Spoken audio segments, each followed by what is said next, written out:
હાલો, good morning, જય શ્રી કૃષ્ણ, જય માતાજી. કેમ છો મિત્રો? તમે બધા મજામાં જ છો ને હું પણ મજામાં જ છું. સવારમાં ઉઠી ત્યાં તો ચકલા મળ્યા હતા ચી કરવા. મેં કીધું થોડીક વાર ખમો તો ચકલા કે ના અમને લાગી છે ભૂખ. તો મેં કીધું કાંઈ વાંધો નહીં, હાલો. તો જો મેં મસ્ત મજાની ચકલાને ચણ નાખી દીધી છે અને બાજુમાં મૂકી દીધું પાણી. તો હવે ચકલા ચણ ખાઈને પી લેશે પાણી. અને મારે બારમાસીને પણ મસ્ત મજાના ખીલી ગયા છે ફૂલ. અને આપણી ટમેટીમાં પણ જો મસ્ત મજાની નાની નાની ટમેટી પાકી ગઈ છે. ને રીંગણીને પણ મસ્ત મસ્ત નાના નાના જો રીંગણા આવી ગયા છે.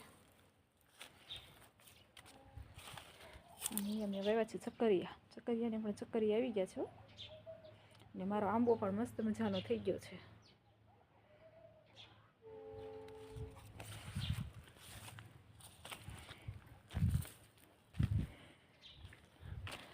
પછી ચડી ગયા આપણે કામે. તો બધું કામ કરીને પછી થઈ ગયા ફ્રી. કામ કરીને ફ્રી થઈ નવરી થઈ. મેં કીધું હાલો મારી જાઉં તગાશી આટો. હું ગઈ અગાશી આટો મારવા.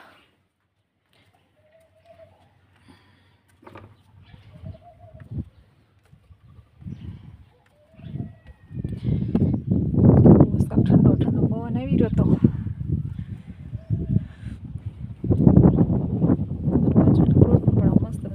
પાકી ગઈ છે. અને આવું જ કંઈક અમારા મણિધરનું મંદિર ને એવી ગૌશાળા બધું દેખાઈ રહ્યું હતું. સામે મજૂર વીણી રહેતા કપાસ. અને આવું જ કંઈક મસ્તીનો હતો વાડીનો નજારો. અને શેરી તો સૂની છમ પડી હતી. કોઈ શેરીમાં દેખાતું નહોતું. ગાય માતા હતા.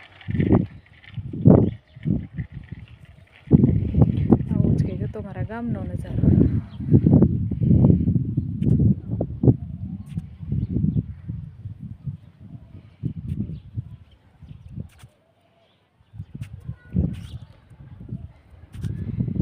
આખી શેરીમાં ગાય માતા દેખાતા હતા, બીજું કોઈ દેખાતું નહોતું.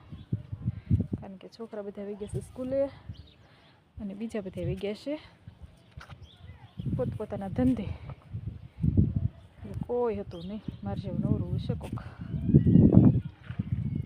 પછી અગાશી ઉપર આવી હતી. તમે કીધું હાલો ઘડીક વ્યસ્ત તડકો લેવા. પછી ઘડીક તડકો લે બેઠી. અગાશી પણ મસ્ત મજાનો તડકો આવ્યો છે. તો મેં કીધું હાલો ઘડીક બેસી લો તડકો લે.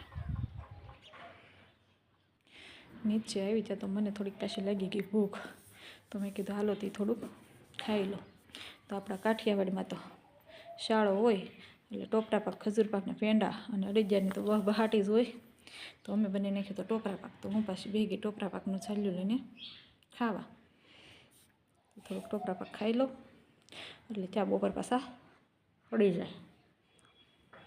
કારણ કે શાળામાં પાણી ઓછું પીવાતું હોય, ભૂખ વધારે લાગતી હોય. એટલે તમને લાગતી હોય તો ન લાગતી, પણ મને તો લાગે. એટલે હું પાછી બેસી ગઈ ખાવા. જે મિત્રોને ટોપરા પાક ભાવતો હોય મિત્રો હાલો ટોપરા પાક ખાવા. ટોપરા પાક ખાઈને ઘડીક બેઠી ત્યાં તો થઈ ગઈ રસોઈ બનાવવાનો ટાઈમ. પછી હું ગઈ રસોડામાં. રસોડામાં જઈને ફ્રીજ ખોલ્યું ને ત્યાં તો ફ્રીજમાં હતી શાકમાં કોબી પડી હતી. મેં કીધું હાલો તો બનાવી નાખી કોબીનું શાક. તો હું લઈને બેસી ગઈ કોબી. અને પછી મેં કીધું હાલો હારો કાંદા લઈ દો સ્ટાર્ટ બનાવવા. તે કાંદા લેવા ગઈ ને તે કાંદા તો જો કાર્બનમાં પડ્યા ભાઈ ઉગતા હતા. અને કોણ પાણી પાતું છે? પડ્યા ઉગી નાવડા થઈ ગયા છે. આ છે કુદરતની કળા.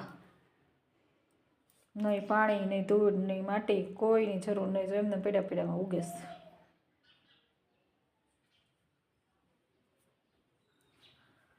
તો પછી હું લઈ કોબી બેસી ગઈ શાક સુધારવા. પછી હું લઈ બેસી ગઈ કોબી સુધારવા. તો જે મિત્રોને કોબીનું શાક ભાવતું હોય એ આવજો બપોરે જમવા. કારણ કે આજે આપણે બનાવવાનું છે કોબીનું શાક.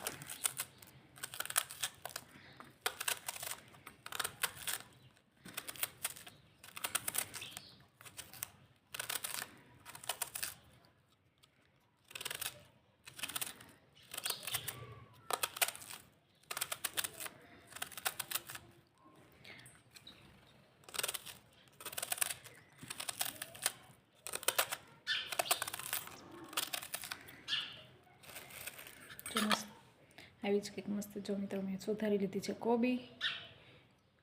તો જે મિત્રોને ભાવતું હોય મિત્રો આવી જજો કોબીનું શાક અને રોટલી જમવા.